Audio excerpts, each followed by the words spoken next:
뭐 밥도 막 이렇게 보통 뭐 아침 점심 막 이렇게 주기도 하고 냉장고에 뭐 간식 채워져 있고 뭐 이런 것도 간식. 있고 신입 대졸 네네. 이런 분들이 와서 실리콘밸리에서 지내면은 뭐 한국 돈으로 환산을 하면 대충 한 안녕하세요, 조코딩입니다. 이번 실리콘밸리 컨텐츠에서는 현재 구글에서 일하고 계신 이승진님을 모시고 인터뷰를 진행해 보도록 하겠습니다. 저는 미국과 한국 여러 회사를 거치면서 지금 한 7년째 개발자로 일하고 있는 이승진이라고 합니다. 그리고 한국 유튜브를 통해서는 또 이제 승진이어라는 이름으로 활동도 하고 있고요. 제가 알기로 비전공자 출신으로 알고 있어요. 어떻게 엔지니어가 되셨는지 궁금합니다. 한국에서 원래 전공을 경영학을 했어요. 인사, 재무, 마케팅 뭐 이런 것들을 하는데 와닿지 않았던 면이 있는 거죠. 좀 추상적으로 느껴지고 제가 뭐 현실에서 기업 생활을 해본 게 아닌 상태에서 학교 가서 경영하는 법을 배우려다 보니까 조금 괴리가 있었고 그러다가 이제 이것저것 조금 방황이라면 방황이고 뭐 다른 것들을 막 알아보는데 원래도 이제 조금 숫자 놀이, 뭐 수학 뭐 그런 걸 좋아했었고 그러다 보니까 이제 통계학을 좀 부전공을 했었는데 거기서 수학 중에 하나가 데이터 분석이라고 해서 결론적으로 이제 SQL, 쿼리 뭐 그런 걸 배우는 걸 했었고 그거를 통해서 어떻게 보면은 컴퓨터 관련된 코딩이라고 보면 넓은 의미에서 볼 수 있는 거니까 그런 쪽으로 접근을 처음 하게 됐고 뭔가 재밌네 이런 생각이 들어서 조금씩 뭐 혼자 열혈 씨뿔뿔 뭐 이런 거 사서 공부도 좀 해보고 하다가 그 당시 이제 그 한국에서 2012년 요때였는데 한창 이제 그 융합 인재라는 말이 막 떨 때였어요. 문과 인재를 공대식 사고를 접목시켜주면은 창조적인 그런 인재가 된다 뭐 그런 말이 있었는데 뭐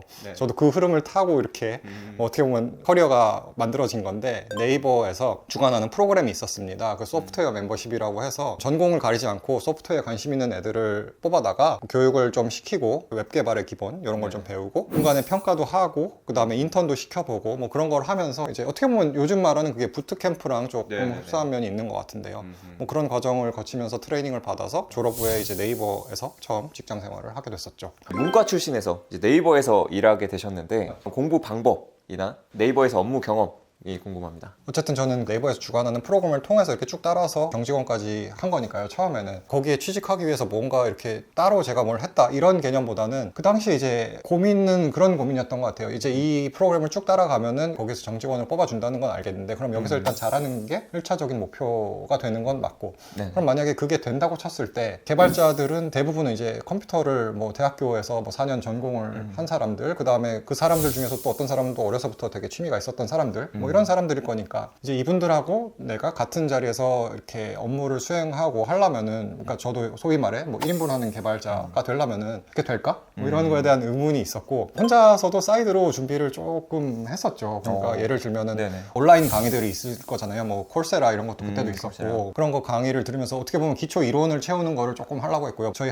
학교에서 또 컴퓨터 공학과가 있었으니까 네네. 그 컴퓨터 공학과에 가서 뭐 학점은 물론 굉장히 낮지만 또 이제 혼자 이렇게 경영학과 학생을 가서 구석에 이렇게 수업 조용히 듣고 프로젝트 약간- 하고 그런 식으로 준비를 해서 들어갔던 것 같고 네네. 사실은 근데 그렇게 했던 게 도움이 됐던 것 같아요. 네이버에서 일하는 데 있어서 어떻게 보면은 이론적인 내용들을 그래도 조금은 이해를 하니까 아예 그냥 웹 개발만 이렇게 한 조금 배워서 온 거보다는 그래도 조금 깊이 있는 기술 토론에 대해서 훨씬 더 이해를 할 수 있고 대충 어떤 내용들이 오가는데 그 단어들은 일단 들리니까 거기에 대해서 이제 조금씩 더 찾아보고 하면 되는 뭐 그런 부분이었으니까요. 네이버에서 좀 업무 경험도 궁금한데요. 네이버 어떠셨나요? 네이버는 저한테 되게 어떻게 보면은 마음의 고향 뭐 그런 느낌의 곳이에요. 왜냐면은 제 같이 일했던 동료분들이 다 이렇게 팀워크도 좋았고 궁합도 잘 맞았고 서로 뭐 일적으로도 배우는 게 많은 분들이었는데 같이 뭐 어울리기도 잘 어울리니까 일적으로도 굉장히 좀 재밌는 일을 했어요. 처음 이제 개발자가 되면서 잘은 모르겠지만 백엔드 개발자가 되고 싶다. 대용량 데이터를 다루는 걸 해보고 싶다. 어떻게 하다 보니까 뭐 그런 일을 하는 쪽으로 들어갔어요. 소위 뭐 분산 시스템을 만든다 해서 이제 전사의 로그를 뭐 수집하고 그거를 뭐 분석하고 뭐 검색이라든지 알람이라든지 뭐 이런 걸 지원하는 사내 인프라 일을 했는데 굉장히 기술적으로 재밌는 게 많았죠. 소위 뭐 신기술 오픈소스 이런 것도 조금 이용해가지고 그런 로그 분석 시스템에 뭐 성능을 올리고 더 좋게 만들고 이제 전사의 개발자들이 개발하는 데 있어서 더 좀 도움을 받을 수 있게 하고 이런 면이 좀 굉장히 보람도 있었고 업무적으로 그게 성과가 좀 나서 그때 네이버에서 하는 데뷔라는 개발자 네네. 컨퍼런스가 있거든요. 그런 데서 어쨌든 2년차 때 뭐 제가 직접 발표도 데뷔도 하게 되고 2년 차에. 예. 근데 또 이제 그런 거를 하면서 약간 이어지는 얘기인데 네네네. 그렇게 데뷔라는 컨퍼런스에서는 또 네네. 이제 해외에서의 연사들도 굉장히 많이 오셨어요. 그때 뭐 한국인으로서 넷플릭스에서 일하시는 분, 뭐 네네네. 라이엇 게임즈에서 일하시는 분 그런 분들도 발표자로 계시고 저도 발표자로 있고 하면서 네네네. 어떻게 보면 교류를 그래도 자연스럽게 하게 되다 보니까 좀 어떤 미국에서의 개발자라는 건 무엇일까 뭐 이런 거에 대해서 동경도 좀 더 생기고 그러다 보니까 그러면 내 다음은 미국으로 가보는 건 어떨까 뭐 이런 생각도 하게 되고 그러면은 그때 이제 좀 미국으로 가야겠다라는 목표를 잡으시고 준비를 하신 건가요? 호기심이 있었고 그래서 조금씩 이제 회사를 다니면서 어떻게 보면 일단 영어 같은 거를 먼저 준비를 하고 예, 회사 다니면서 그래서 뭐 주말에 막 토플 같은 거 준비하고 GRE 같은 거 준비하고 이게 잘 되면은 가고 아니면 뭐 어쩔 수 없고 이런 건데 하다 보니까 또 사람이 조금 더 투자를 하게 되고 더 투자를 하게 되고 유학을 가기 위한 스펙이 채워진 거고 한국에서 개발하는 사람이 미국으로 이제 개발자로 가기 위해서 루트가 여러 가지가 있을 수 있는데 네. 하나 대표적인 게 이제 미국에서 대학원을 가는 거예요. 컴퓨터 사이언스나 혹은 공학 전공으로. 저 같은 경우에는 그게 굉장히 매력적으로 다가왔던 이유가 네. 저는 이제 한국에서는 경영학과 학사를 갖고 있는 사람이었기 때문에 그리고 개발자로 일을 한 입장에서 그래도 조금 전공 지식이 좀 비는 것 같다 이런 결핍이 있었고 네네네. 그걸 좀 채우고 싶은 것도 있었고 미국에서 일을 하려면 가장 중요한 거는 비자 문제가 해결되는 거예요. 그렇죠. 근데 이제 석사를 거치면은 네. 아무래도 미국에서 이제 비자 H1B라고 하는데 그런 거를 추첨을 받는데 조금 더 확률이 높아지는 뭐 그런 부분도 있고 그러게. 석사를 나왔다는 그 스템 전공이라고 하거든요. 그래서 네. 그런 사람들에게는 이제 아마 2년인가를 졸업하고 여기서 일할 수 있는 비자적인 여건이 만들어지는 걸로 알고 있어요. 그런 이유들 때문에 저한테는 이제 석사를 거친다라는 게 매력적인 옵션으로 다가와서 그쪽 위주로 준비를 했었죠. 그렇게 해서 이제 미국에 처음 석사로 진출을 하신 건가요? 그렇죠. 예.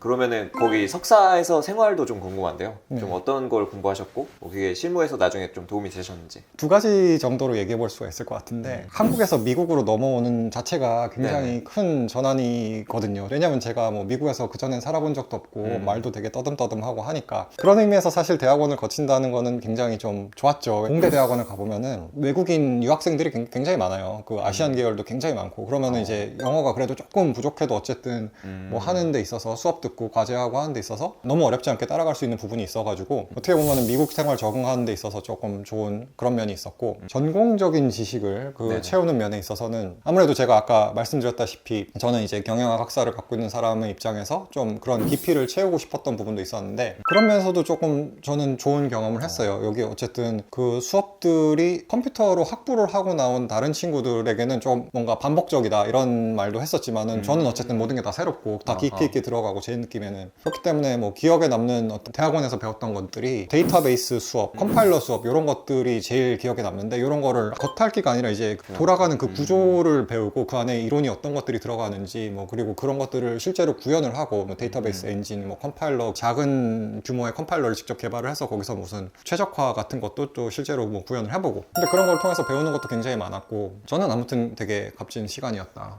생각을 합니다. 미국에서 석사를 하시고 이제 엔지니어로 취업을 하시게 되셨어요. 취업 준비 과정이 어땠는지 궁금합니다. 미리 알았으면 좋았을 법한데 저는 사실 대학원 오기 전에는 회사를 어쨌든 몇 년 다니다가 이제 쉬는 기간이고 하니까 그냥 적당히 그냥 재밌게 여유를 즐겼는데 다른 나라에서 온 친구들은 그게 이미 학기가 시작하기도 전에 이미 취직을 위해서 준비를 엄청 하고 있는 거예요. 보면은 그런 이력서 만들기, 네. 알고리즘 문제풀이 연습하는 거 이런 거를 이미 이제 대학원 1학기가 시작하기 전부터 하고 있더라고요. 그래서 그런 거를 보고 아 늦었구나 약간 그런 생각이 들어가지고 두 개죠. 이력서 같은 거 열심히 만드는 거랑 그 다음에 이제 면접 준비인데 어쨌든 주니어 개발자 면접이라고 하면은 한 90%는 알고리즘 문제풀이라고 보시면 되거든요. 특히나 이제 빅테크 쪽 취직을 하는 데 있어서는 네네. 어쨌든 학교 수업 들으면서도 좀 제 경력에 도움 될 만한 거를 배우려고 하고 남는 시간에는 어쨌든 알고리즘적으로 뭐 자료구조 알고리즘 같은 코딩을 하는 거를 연습을 좀 많이 하고 뭐 그렇게 시간을 보냈었죠. 그러면 좀 준비 과정에서 어떻게 보면 제일 핵심이 되는 거는 알고리즘 문제풀이라고 할 수 있을까요? 미국에서 이제 인터뷰를 네. 하게 되면은 개발자 채용에 관련해서 뭐 레벨에 따라 다르거든요. 사실 직급과 경험에 따라서 이제 위로 올라갈수록 시스템 설계라든지 혹은 자신의 경험에서 뭐 어떤 식의 그런 비헤비어럴 인터뷰라고 하는데 그런 것들이 중요해지는 면이 있고 한국에서 경력이 그렇게까지 많이 인정이 되진 않아요. 그래서 제가 네이버에서 3년 일하고 여기서 석사 2년을 했는데 그러면 이제 그냥 뉴그레드라고 해서 갓 졸업한 사람 입장으로 주니어 같은 걸로. 개발자로 그런 주니어 개발자 개발자의 인터뷰에 있어서는 사실 알고리즘 인터뷰가 굉장히 좀 절대적인 그런 면이 있죠. 국내에서는 네이버 다니시고 미국에서는 아마존, 마이크로소프트, 구글 이렇게 다니셨는데 국내 기업과 해외 기업을 다니면서 좀 느끼셨던 차이가 클 것 같아요. 어떤 차이가 있을까요? 제가 생각할 때 좀 여기 미국에서 일을 하면서 좀 굉장히 특징적인 면은 인력의 순환이 굉장히 빨라요. 그러니까 제가 정확한 숫자는 없지만은 보통 한 평균 근속이 회사가 한 2, 3년 내외인 걸로 알고 있어요. 큰 2, 3년. 기업들이. 그러니까 경험을 해보면은 회사 다녀서 그 말이 어떤 얘기가 되냐면은 네. 어떤 팀에 들어가세요. 그러면은 네네. 이제 한 2년 이렇게 지나면은 거의 자기가 이제 그 팀에서 가장 많은 걸 아는 사람 이런 느낌이 되는 거예요. 아 진짜요? 네. 근데 이제 한국에서 제가 일할 때는 그렇진 않았어요. 사실 뭐 네이버 큰 기업이었으니까 뭐 그런 것도 있는지 모르겠지만 어쨌든 어떤 팀에 가면은 꼭 이제 뭐 한 10년 뭐 15년 이렇게 네. 그 도메인에서 쭉 일을 하시던 분이 계셔가지고 그분이 굉장히 많은 걸 아시고 그분의 영향력에 의해서 많은 일들이 진행이 되고 어떻게 보면은 약간은 그래도 상대적으로는 조금 수직적인 면도 있고 했지만은 그렇게 인력순환이 굉장히 빠른 이런 환경에서는 좀 특징들이 있죠. 개인의 그런 리더십이랄까요? 그런 게 되게 조금 강조가 되는 면이 있어요. 한 사람이 아는 게 다 있어서 뭐 그 사람한테 가면 모든 게 해결이 되고 이런 게 아니기 때문에 내가 이제 업무 담당자들을 좀 적극적으로 소통해서 내가 원하는 프로젝트를 만들어내기 위해서 성과를 이뤄내기 위해서 조금 더 커뮤니케이션 역량이 조금 강조가 되는 면이 있고 한국에서 제가 일할 때는 그래도 사수분이 계셔서 이렇게 좀 저를 처음에 이끌어준다 뭐 이런 느낌이 있었는데 네. 그런 개념도 사실 조금 덜한 것 같고 여기 주니어 개발자라고 하는 친구들도 굉장히 좀 자기주도적으로 자기가 맡은 프로젝트를 이렇게 이끌어 나가고 하는 면이 좀 어떻게 보면 한국에서보다 좀 더 제가 인상 깊게 보고 있지 않나 그런 생각을 합니다. 전반적으로 미국에서 이직 문화는 어떤가요? 빼먹을 수 없는 요소는 보상인 것 같아요.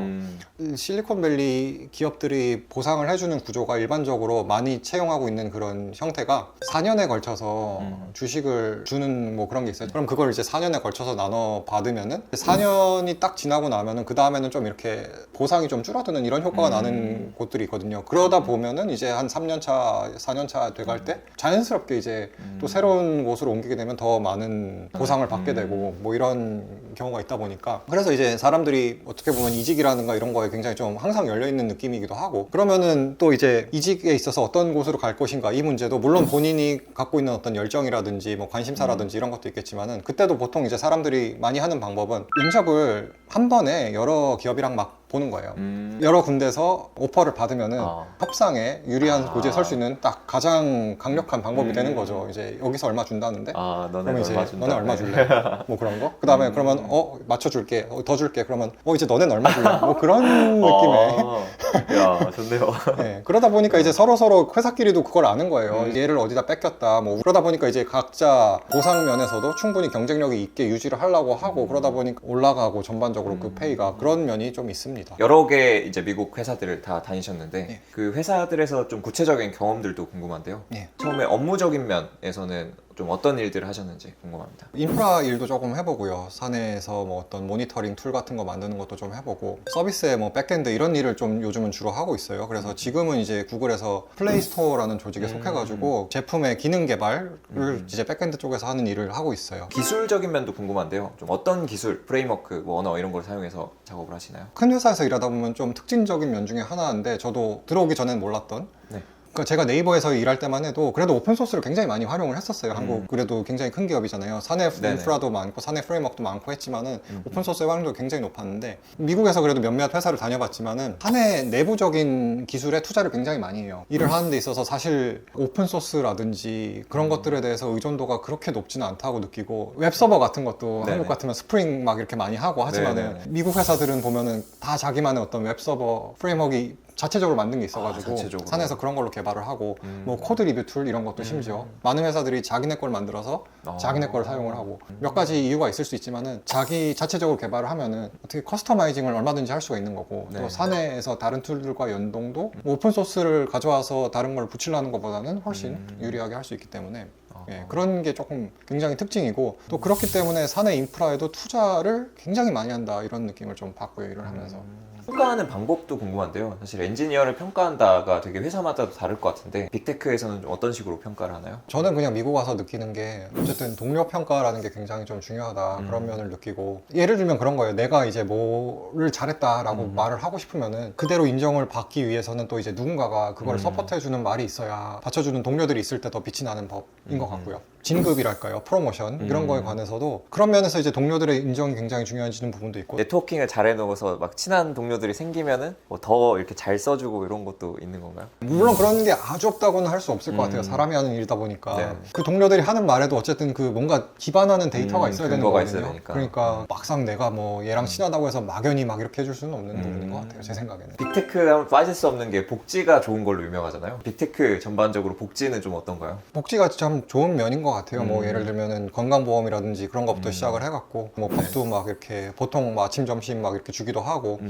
개발자 회사에 보면은 냉장고에 뭐 간식 채워져 있고 뭐 이런 것도 간식. 있고 네. 진부한 말이라면 진부한 말이지만은 어쨌든 막 동료들이 최고의 복지다 뭐 이런 얘기도 하는데 이게 어쨌든 실리콘밸리가 특성상 네. 전 세계에서 이제 잘한다는 사람들이 굉장히 많이 몰려요. 아. 그런 사람들하고 이렇게 부대껴서 뭐 경쟁하고 이 사람들이 어떻게 하는지 보면서 좋은 거는 좀 따라하려고 하고 또 그 와중에서 또 사람마다 이런 거는 조금 내가 경계할 부분이 있다. 이런 거는 또 보고 배우고 뭐 그런 면이 있는 것 같습니다. 네. 또 빠질 수 없는 게 연봉. 많은 분들이 또 높은 연봉을 바라보시고 빅테크 업계로 오시는데 좀 전반적으로 빅테크 업계 연봉 어느 정도 될까요? 신입 대졸 네. 이런 분들이 와서 실리콘밸리에서 지내면은 뭐 한국 돈으로 환산을 하면 대충 한 2억 요 정도에서 시작을 2억. 해요. 어허. 근데 이제 그분들이 여기 분들은 뭐 군대도 없고 이러니까 막 한 23, 24 요 정도에 처음 많이 시작을 하신단 말이에요. 그러면 네네. 그 나이에 막 와 이렇게 대단한 돈을 뭐 이런 생각이 들 때도 있고 소위 말해서 직장인으로서 어느 정도의 연봉을 받을 수 있냐 내가 잘 됐을 경우에를 보면은 제가 느끼기엔 굉장히 어마어마한 수준으로 보거든요. 여기서 뭐 임원급으로 하면은 뭐 어떤 기업에서는 거의 뭐 1밀리언을 준다더라. 1밀리언. 그러면은 그게 엄청난 돈이죠.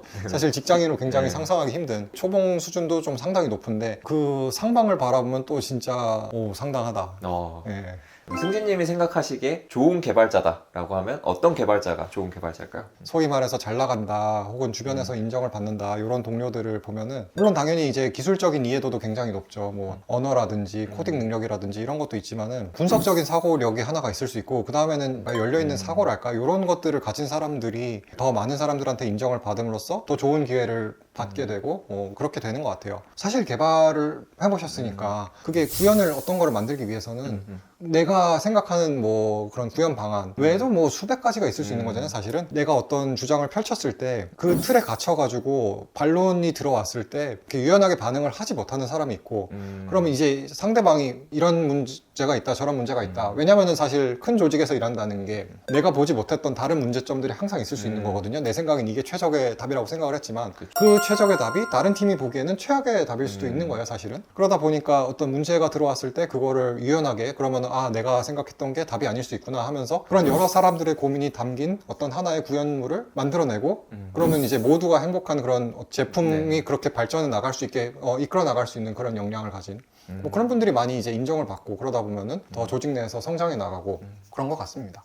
이제 마지막으로 영상을 보고 계시는 시청자분들에게 한 말씀 부탁드립니다. 오늘 조코딩님하고 이렇게 제 경험을 많이 좀 얘기를 해봤어요. 제가 문과로 시작을 해서 한국과 미국에서 이런저런 개발자로서 경험을 하면서 어떤 것들을 느꼈는지 그런 것들에 대해서 여러분들과 공유를 한번 드려봤는데 좀 여러분들이 커리어를 설계해 나가시는 데 있어서 조금이나마 참고할 뭐 그런 내용이 됐으면 좋겠고 커리어라는 거는 이제 본인한테 누구한테나 굉장히 좀 중요한 부분이니까요. 고민 많이 하시고 그 다음에 또 이런저런 경험담이랄지 이런 거를 참고하셔서 원하는 방향으로 이제 시청자분들도 커리어를 설계해 나가실 수 있으면 뭐 좋겠습니다. 영상 유익하게 보셨다면 조코딩 채널 구독, 좋아요도 부탁드리고 승진이 형 채널도 운영하고 계시니까 여기서도 굉장히 좋은 컨텐츠 많이 다루고 있으니까요. 구독, 좋아요 부탁드립니다. 다음에 더 유익한 영상으로 찾아뵙겠습니다. 감사합니다.